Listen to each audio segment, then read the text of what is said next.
ज्या गोष्टी लोकशाही किंवा संविधान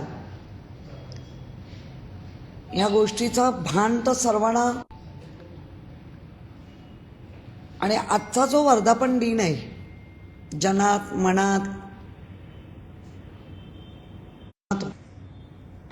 वर्षापूर्वी, मला वाटतं 1 वर्ष झालं खासदारांना, ज्यांच्या विरोधातच लढले, म्हणजे 2 शिवसेना एकमेकांच्या विरोधात लढले, तर मग त्यांची भूमिका त्यावेळेची बरोबर की आत्ताची बरोबर, याच्यावरनं लोक आता ठरवत आहेत. जन आणि मन जरा या ऐका त्याच्या खाली येणाऱ्या कमेंट्स आणि मग सांगा जनात की मनात. आणि जो वर्धापन दिन आहे, 5 वर्षाचं पोर सांगायला लागलं मी 60 वर्षाचं आहे असं म्हणत असेल तर ते योग्य आहे का?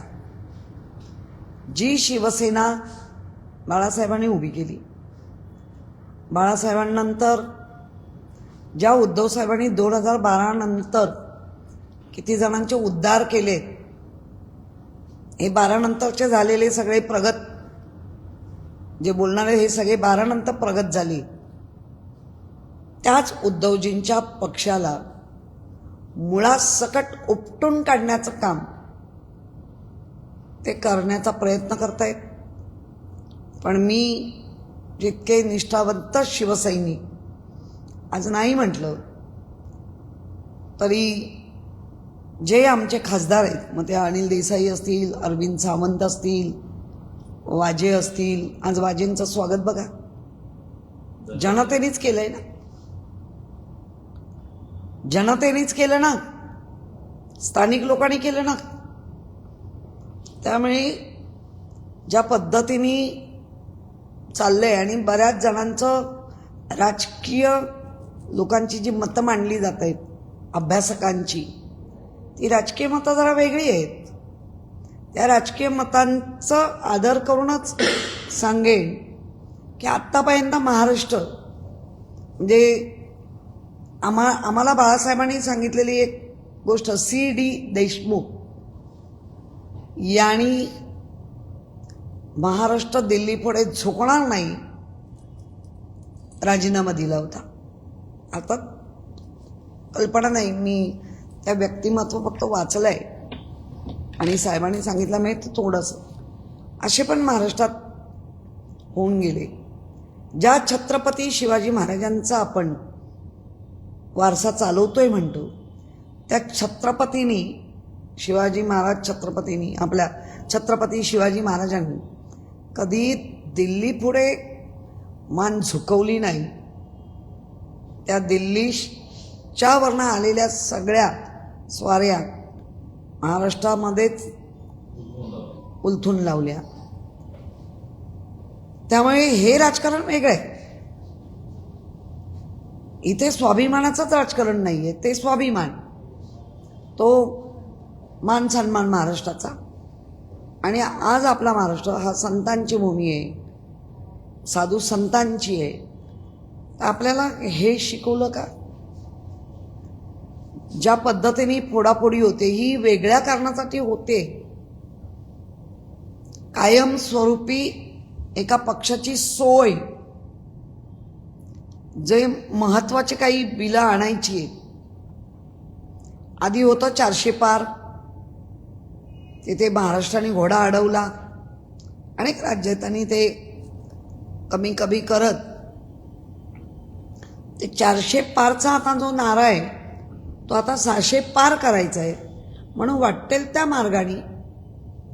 आणि त्याला उगाच ऑपरेशन टायगर, अरे टायगर कधी हे लावून नेलेलं पाहिलं आहे का?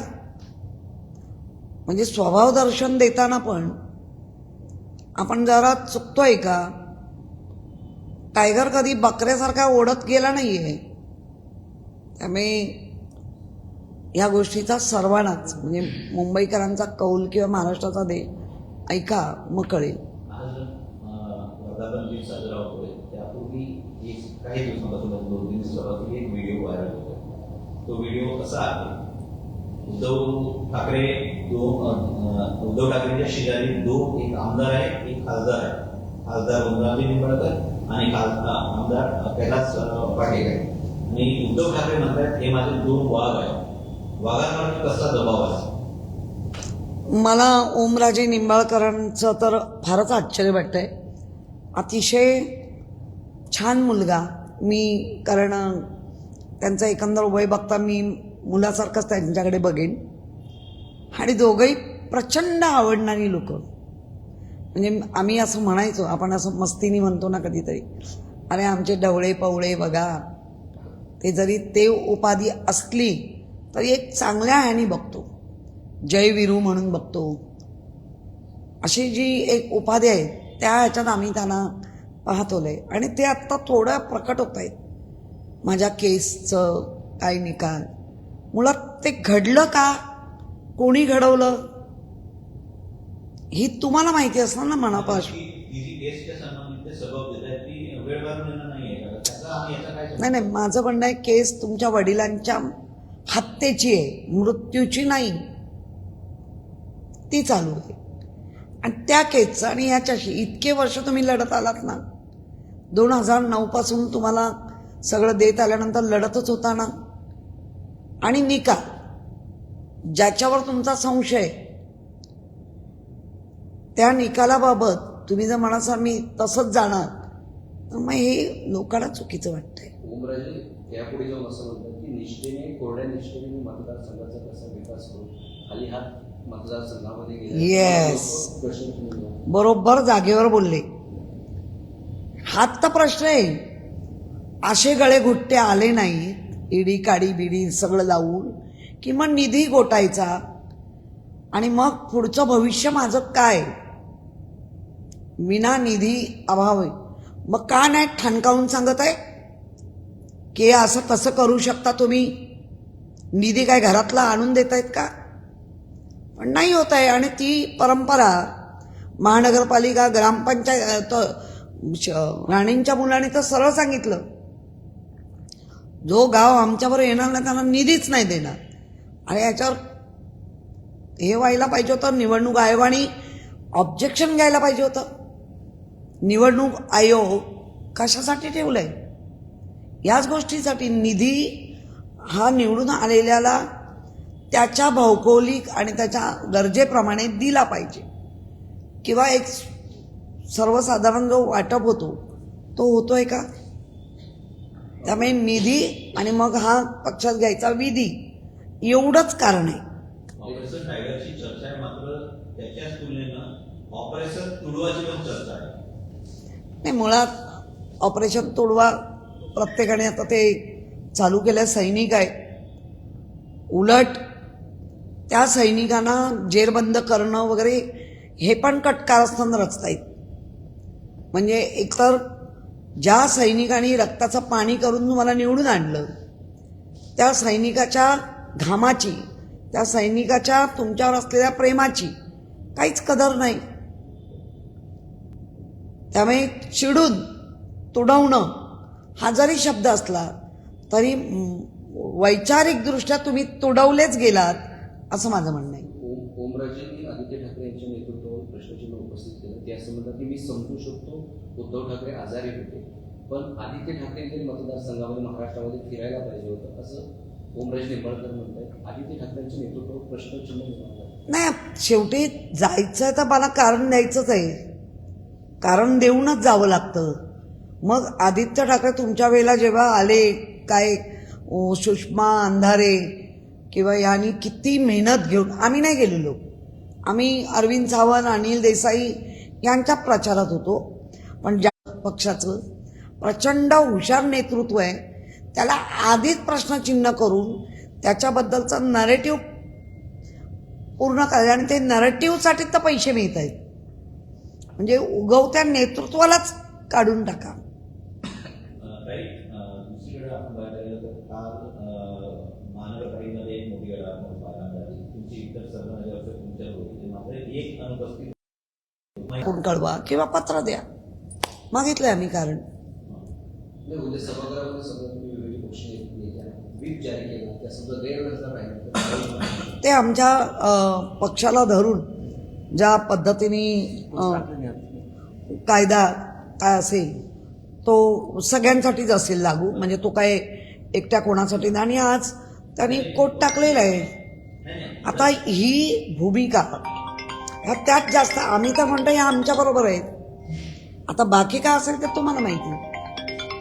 प्रश्न याच्यामध्ये असा की आहे वडील खासदार आहेत, त्यांनी वेगळी भूमिका घेतली. मग विद्यमान नगरसेवक हे शिवसेना उद्धव बाळासाहेब ठाकरे पक्षाचे नगरसेवक आहेत.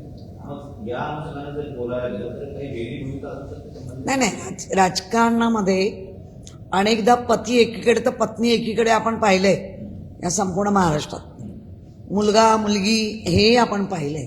त्यामुळे कारण नसताना आत्ता आपण त्याच्यावर काहीतरी बोलणं मला वाटतं हे होणार नाही. कारण जर अगदी लांबचं कशाला, अमोल कीर्तिकर आजही निष्ठेने आमच्याकडे, अमोल कीर्तिकरांच्या वडिलांचं इतकं वय झाल्यानंतरही जे काय नाठळ बुद्धी आठवली त्यांना, ते आहेत त्यांच्याकडे. अमोल आहे ना आमच्याबरोबर, हे मोठं उदाहरण आहे. 6 खासदारांच्या बंडलच्या पार्श्वभूमीवर आज वर्धापन दिन साजरा होतोय. ठाकरेंना आज नाही, मुळामध्ये 6 ह्यांचा बंड झाला म्हणून काय होत नाही.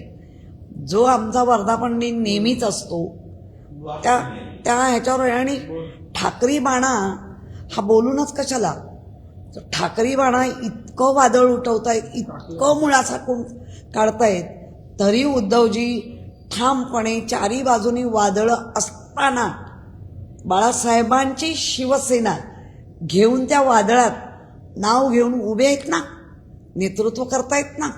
ह्याच्यासाठी बोलायला का पाहिजे? त्या नेतृत्वाच्या बरोबरीने आम्ही सगळे आहोत की. आज नगरसेवक निवडून आणणं इतकं सोपं होतं का? किमान मुंबई, बाकी ठिकाणी पण आले तुम्ही. जर जिल्हा परिषद पंचायत समिती 2 येणार नाही, 4 आणि 200च्या वर आम्ही निवडून आणले आहेत.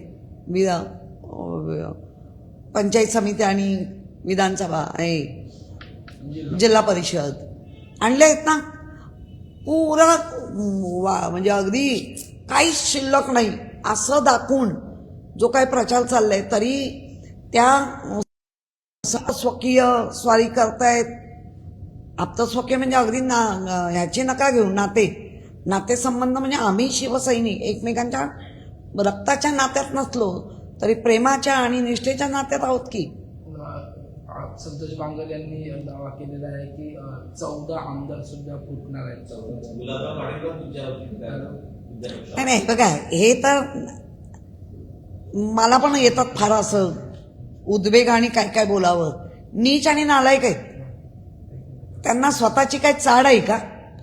एकीकडे कधी कधी म्हणतात भाजप आम्हाला कुटतोय, आणि भुरटे चोर आत्ता काहीतरी बोलतायत. काय बोलायचं आहे ना ह्यांना? आम्ही पण वाढताना आम्ही बघितलंय. आम्ही पण 40-42 वर्ष झाली या पक्षात. या गुलब्याच्या प्रचाराला आम्ही गेलोय. त्यामुळे काहीतरी बडबड नका. दिल्लीश्वरांना खुश करणारी लाज बाळगा, महाराष्ट्राची लाज ठेवा. बेस्टच्या कर्मचाऱ्यांचं आंदोलन संप सुरू आहे. त्यांच्या अनेक मागण्यांसाठी एकंदरीत 23,000 बेस्टचे कर्मचारी संपावर जाऊन बसले.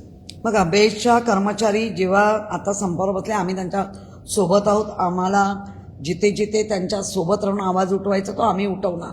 बेस्टचे आत्ता अध्यक्षा ज्या बाई आहेत त्यांना आधी तो संप समजून घ्यायला सांगा. आणि दुसरी गोष्ट, बेस्टच्या लोकांना आत्ता कळलं पाहिजे, जेव्हा बेस्टच्या बँकेची निवडणूक होती तेव्हा दिग्गज खाली उतरले, तुमच्या घरापर्यंत गेले, तुम्हाला कशाने खुश केले आम्हाला नाही माहिती. तेव्हा हा वायदा घेतला होता, त्या वायद्याचं काय झालं? म्हणजे आधी आपणच कुऱ्हाड घ्यायची, त्यांच्याने मारून घ्यायची. परंतु आज मी सांगते, संपूर्ण बेस्टच्या संपाशी आम्ही बरोबर आहोत. जिथे जिथे लढा द्यायचा आहे तिथे तिथे आमची युनियन आम्ही आहोत. काही प्रश्न आहेत ते आम्ही विचारू आणि बेस्टच्या लोकांबरोबर आहोत. प्रसाद लाड आणि शशांक राव यांच्या संघटनेने या एकंदरीत आंदोलनाला पाठिंबा दिला नाही. तर प्रसाद लाड यांनी असंही म्हटलं होतं की हे आंदोलन अगदी किरकोळ होईल, पण आता 100% कर्मचारी जे ते संपवणार. प्रसाद लाडचं तर आपण पाहिलंय ते कसे मॅनेजेबल आहेत आणि ते मॅनेज कसं करतात. बेस्टच्या बँकेच्या त्याच्यात पाहिलंय. आणि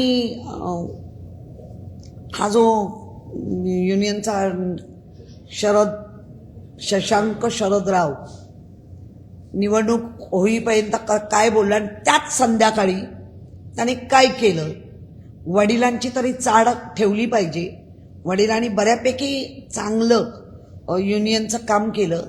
या मुलाला फक्त मॅनेज होणंच कळतं आणि आता बेसच्या लोकांनी समजून घेतलं पाहिजे, शशांकरावला हाकलून काढलं पाहिजे. संप करायला पोलिसांकडून दमदाटी केली जाते. होणार ना, राज्य त्यांचं आहे ना. पोलिसांचा खराच असा संबंध आहे. पोलिसांनी नीट उभं राहावं आणि लॉ अँड ऑर्डर मेंटेन करावं. शांतपणे बसून जाते संप करा. तुम्ही कोण, काय संबंध? लॉ अँड ऑर्डर बिघडवली तर आहे ना.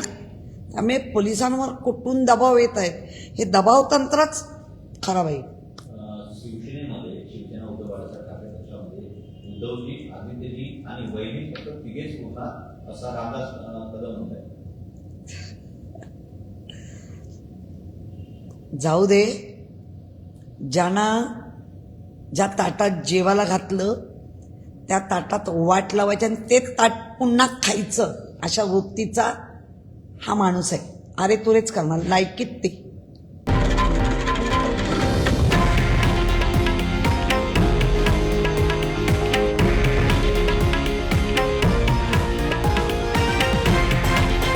हे आहे देशातील नंबर 1 न्यूज नेटवर्क आणि आपण पाहत आहात TV9 मराठी, एकमेव.